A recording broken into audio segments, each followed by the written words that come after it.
రెండవ కొరింథీయులకు రాసిన పత్రిక 13వ అధ్యాయము 5వ వచనం. మీరు విశ్వాసము గలవారై ఉన్నారో లేదో మిమ్మును మీరే శోధించుకొని చూసుకొనుడి.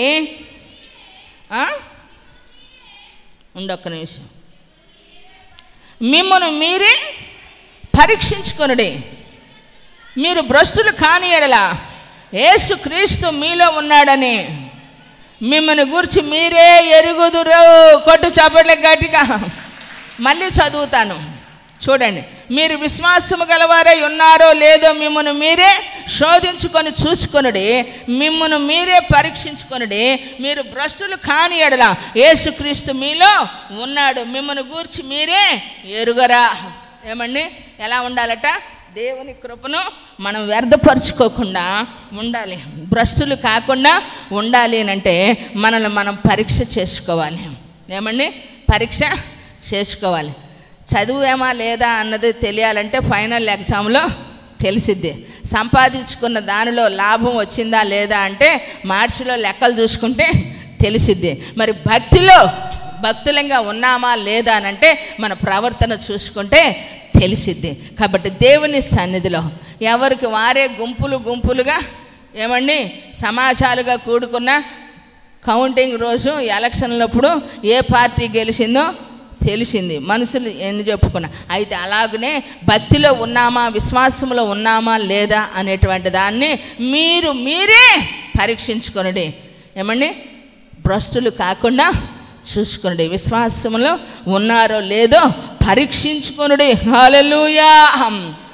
ఎందుకంటే ఆ తరం వారు కూడా విసిగిపోయారట, భక్తి చేసి ప్రార్థన చేసి దేవుణ్ణి అనుసరించి. అందుకని తమ ఇష్ట దైవాలను వారే ఏర్పరచుకొని స్తుతించి వారి కొరకు ప్రతిమలను ఏర్పాటు చేసుకుంటే దేవుడు అన్నాడట, వారిని నేను వ్యతిరేకిస్తున్నా, వారిని నేను ఇష్టపడట్లా, వాళ్ళని నేను బహిష్కరిస్తున్నా అని చెప్పి వీళ్ళు నా మాట వినటల్లా రాజులు, న్యాయాధిపతులు, ప్రవక్తల్ని, ఏమండి సేవకుల్ని నియమించి ఇన్ని విధాలుగా వీరిని నాయకత్వపు క్రమంలో నడిపించిన వీరికి బోధపడటల్లా, భక్తి అబ్బటల్లా, దేవుని శక్తి ఆశ్రయించటల్లా. ఎందుకంటే ఒకరు భక్తి ఉందని విశ్వాసం లేకపోతే క్రియలు లేనట్టు. ఏమండి, ఒకరు విశ్వాసం ఉందని క్రియలు లేకపోతే అది భక్తి కాదు.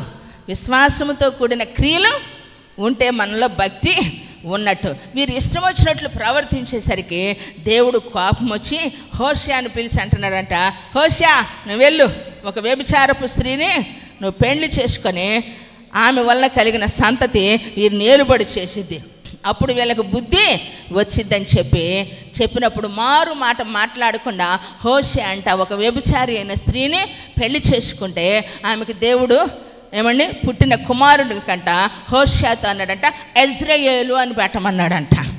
ఏమండి అంటే వీరిని నేను శిక్షిస్తున్నాను అని చెప్పి మరలా ఆమె వలన ఒక కుమారుని కంటే ఆమెకు పుట్టిన బిడ్డ కంట పేరు పెట్టమన్నాడంట.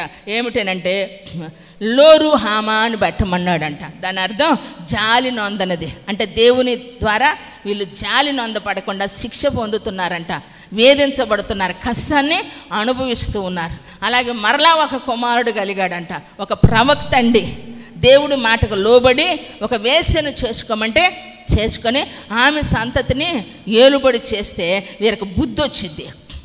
వీరు ఇష్ట దైవాలని ఇష్టం వచ్చినట్టు వ్యాపారాన్ని, ఇష్టం వచ్చినట్టు మోసాన్ని, అవిధేయతలో ఉన్నారని దేవుడు వారినట విడిచిపెట్టాడంట శిక్షించేదానికి. జాలి పడకుండా కొన్నిసార్లు ఎంత చెప్పినా వినకపోతే దేవుడు ఏం చేస్తున్నాడండి, విడిచిపెడుతున్నాడు. అయ్యో దేవుడికి జాలి లేదా అంటున్నావు. జాలి పడినప్పుడు నువ్వు జాలి పడట్లా, నువ్వు ఏడ్చినప్పుడు నువ్వు ఆయన ఏడిస్తే నువ్వు నవ్వుతున్నావు. ఏమండి ఆయన నిన్ను పట్టించుకుంటే నువ్వు ముఖం తిప్పుకుంటున్నావు, ఎంత చెప్పినా లోబడట్లా. అందుకని ఏం చేశాడు, మరొక కుమారుని కన్నప్పుడు ఏమండి లో అమ్మి అని పెట్టారంట. దాని అర్థం ఏంటంటే ఏమండి నా జనము కాదని. దేవుని ప్రజలమైన మనము, దేవుని కృపకు పొందిన మనము, ఆశీర్వదించబడిన మనము, ఆయన ద్వారా ఆయన కృపను అనుభవించిన మనమాట ఏమండి శిక్షకు వదిలిచ్చాడంట.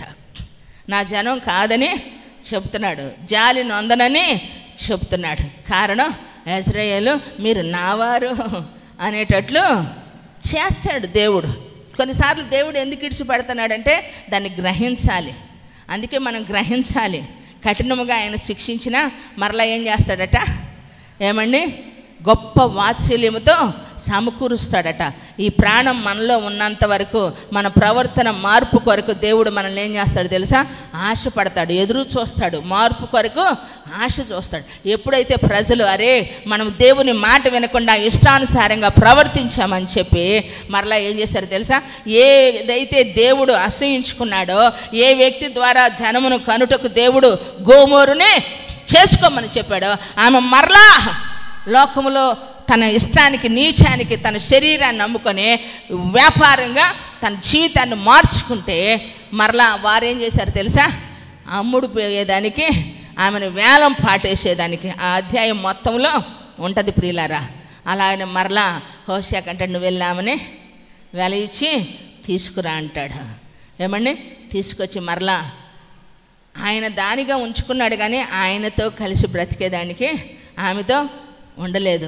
అంటే దాని మీనింగ్ ఏంటంటే ప్రియులారా, దేవుని సన్నిధిలో అర్థం ఏమిటంటే ఆమె తన ప్రవర్తన మార్చుకోవటానికి ఇష్టపడకపోయినా ఆమె బానిసగా మళ్ళీ తన బ్రతుకులో ఎంచబడిన అమ్ముడు పోయేదానికి వర్తకునికి ఇచ్చిన మరలా తెచ్చుకునేదానికి ప్రభువారు అంటారు కదా, ఎడవబడిన భార్యను పురుషుడు రప్పించినట్లుగా, దుఃఖాక్రాంతురాలైన తన భార్యను పురుషుడు రప్పించినట్లుగా నేను మిమ్మల్ని ఏం చేస్తున్నాను, ప్రేమిస్తున్నా. కొట్టు చాపట్లు గట్టిగా ప్రైజ్ అలాడు, హల్లెలూయా.